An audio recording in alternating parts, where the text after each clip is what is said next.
اچھا، تو آج ہم ڈاکٹر بشرا تسنیم صاحبہ کی کتاب ہے جنت کے ہمسفر، اس سے کچھ خاص اقتباسات کا تفصیلی جائزہ لے رہے ہیں۔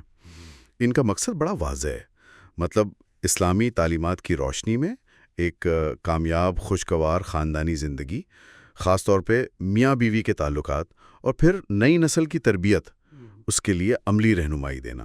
جی بالکل، اور یہ تحریریں لکھی بھی اسی لیے گئی ہیں کہ آج کل جو سماجی چیلنجز ہیں ان کو سامنے رکھتے ہوئے تو یہ قرآن و سنت پر مبنی جو ہماری خاندانی اقدار ہیں ان کی اہمیت پہ دوبارہ غور کرنے کی ایک طرح سے دعوت دیتی ہیں۔ آج ہماری کوشش یہی ہوگی کہ ان اقتباسات میں جو اہم باتیں ہیں، جو عملی پہلو ہیں، ان کو سمجھا جائے۔ صحیح، تو آئیے شروع کرتے ہیں۔ ان تحریروں میں بار بار ایک بات آتی ہے کہ آج کی جو نوجوان نسل ہے وہ ظاہر ہے بہت سے نئے مسائل، نئے نظریات کا سامنا کر رہی ہے، تو ان کی رہنمائی کے لیے ہمیں واپس اپنی بنیادوں کی طرف جانا ہے، یعنی قرآن اور سنت کی طرف۔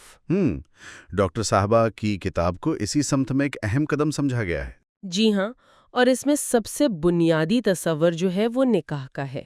کتاب اسے صرف ایک سماجی یا کوئی قانونی معاہدہ نہیں مانتی، بلکہ اسے ایک بہت ہی مقدس عہد یعنی عہد وفا قرار دیتی ہے۔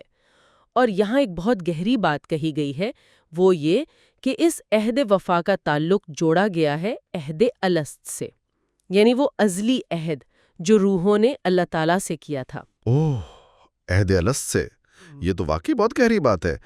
یعنی مصنفہ یہ کہہ رہی ہیں کہ شادی کا بندھن صرف دنیاوی نہیں، اس کی جڑیں تو روحانی ہیں، ازلی ہیں۔ بالکل، اور یہ صرف کوئی خوبصورت خیال نہیں ہے۔ مصنفہ کا نقطہ یہ ہے کہ یہ جو شادی کا عہد ہے یہ اس ازلی عہد کا تسلسل ہے۔ اور اس سے ہوتا کیا ہے کہ میاں بیوی کے رشتے کو ایک بہت گہری، آپ کہہ لیں کہ کائناتی قسم کی معنویت اور ذمہ داری مل جاتی ہے، جو عام سماجی معاہدوں سے کہیں زیادہ بلند ہے۔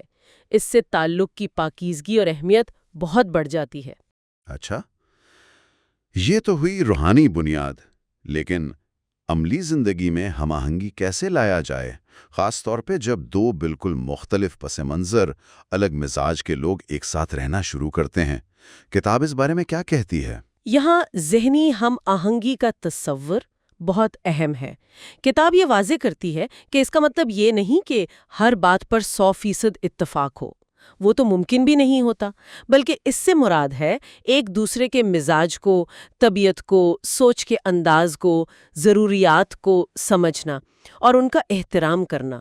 یہ اصل میں ایک دوسرے کو قبول کرنے اور ساتھ چلنے کا نام ہے۔ یعنی سمجھوتا کرنے کی صلاحیت؟ یقیناً، اسی لیے دیکھیں میاں بیوی کے جو روایتی کردار ہیں، مرد کا بطور قوام، عورت کا بطور رائی، ان کا ذکر تو ہے، لیکن فوراً ہی زیادہ زور کس پر ہے؟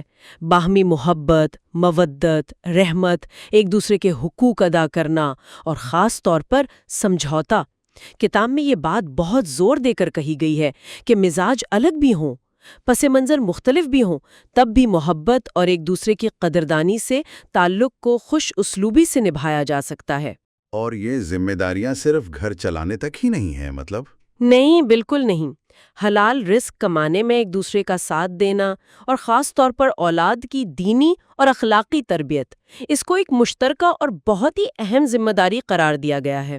یہ نہیں کہ صرف ماں کا کام ہے یا صرف باپ کا، یہ دونوں کا فرض ہے۔ تربیت کے حوالے سے والد کے کردار پر بھی خاص بات کی گئی ہے نا؟ جی، یہ بہت اہم نقطہ ہے۔ والد کا کردار صرف مالی ضروریات پوری کرنا نہیں ہے، بچوں کی اخلاقی اور دینی تربیت میں ان کا ایک فعال، ایک ایکٹیو کردار بہت ضروری ہے۔ کتاب اس بات پر بھی زور دیتی ہے کہ گھر صرف اینٹ پتھر کا مکان نہ ہو، بلکہ ایک حقیقی گھر بنے، یعنی ایسی جگہ جہاں محبت ہو، سکون ہو اور گھر والے ایک دوسرے کے لیے جذباتی سہارا بنے۔ اس عملی رہنمائی میں امام احمد بن حنبل کی وہ نصیحتیں جو انہوں نے اپنے بیٹے کو کیں، ان کا حوالہ بھی بڑا دلچسپ ہے۔ بلا شبہ، وہ نصیحتیں تو آج بھی ہمارے لیے مشعل راہ ہیں۔ ان میں کچھ بہت بنیادی مگر نہایت اہم باتیں ہیں، جیسے بیوی کے ساتھ ہمیشہ نرمی اور اچھے سلوک سے پیش آنا، اس کی چھوٹی موٹی کمزوریوں پر صبر کرنا، ان کو نظر انداز کرنا، اس بات کا احساس رکھنا کہ وہ ایک بالکل مختلف ماحول سے آئی ہے، اسے نئے گھر میں ایڈجسٹ ہونے میں وقت لگے گا، توجہ چاہیے اور سب سے بڑھ کر محبت۔ یہ بھی کہ اس کی ضروریات اور آرام کا خیال رکھنا، وہ آپ کی ساتھی ہے، قیدی نہیں۔ یہ باتیں بظاہر معمولی لگتی ہیں، مگر ازدواجی زندگی کی بنیادوں کو یہی مضبوط کرتی ہیں۔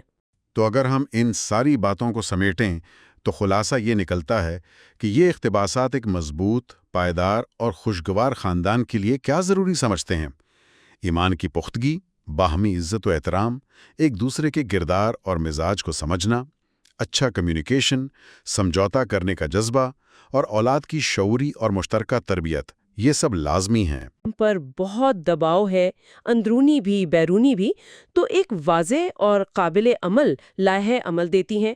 البتہ یہاں ایک نقطہ مزید سوچنے کے لیے چھوڑا جا سکتا ہے، وہ یہ کہ آج کے جو حالات ہیں جو تیزی سے بدل رہے ہیں، سوشل، معاشی، ٹیکنالوجی، ان حالات میں یہ جو ہمارے لازوال اسلامی اصول ہیں، ایمان، اخلاق، باہمی حقوق پر مبنی، ان کو جدید دور کے عملی ضروریات اور سمجھ بوجھ کے ساتھ ملا کر ہم اپنے خاندانی نظام کو کیسے مزید مؤثر، مستحکم اور وقت کے تقاضوں سے ہم آہنگ بنا سکتے ہیں، یہ وہ سوال ہے جس پر مسلسل غور و فکر کرتے رہنے کی ضرورت ہے۔